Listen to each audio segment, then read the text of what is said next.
Hey, so I just got done beating the Call of Duty Modern Warfare 3 campaign, and I've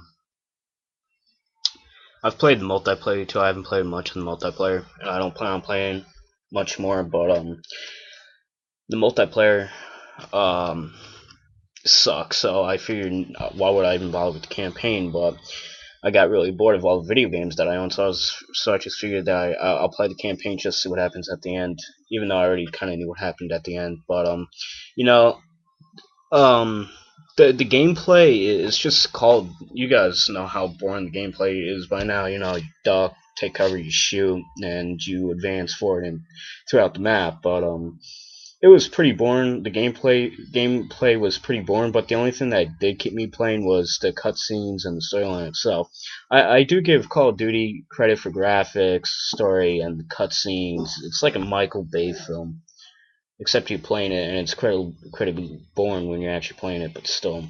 So the cutscenes was just enough to keep me playing through the campaign, and I actually got some enjoyment out of it.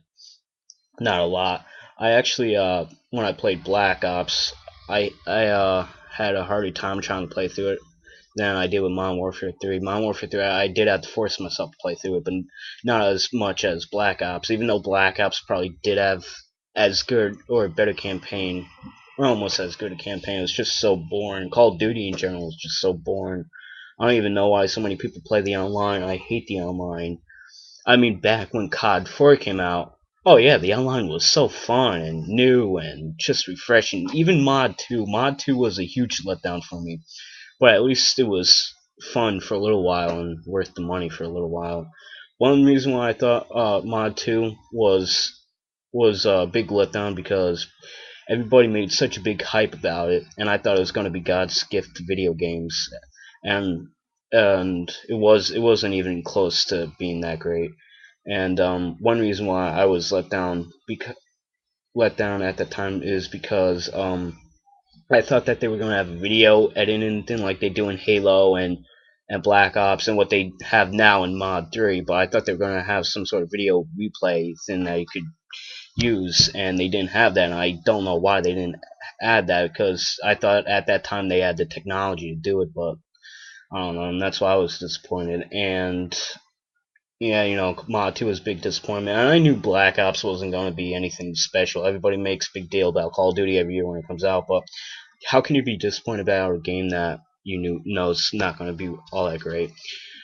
And Mod 3 came out, and I knew what Mod 3 is going to be like because past mod games. So, oh, funny story.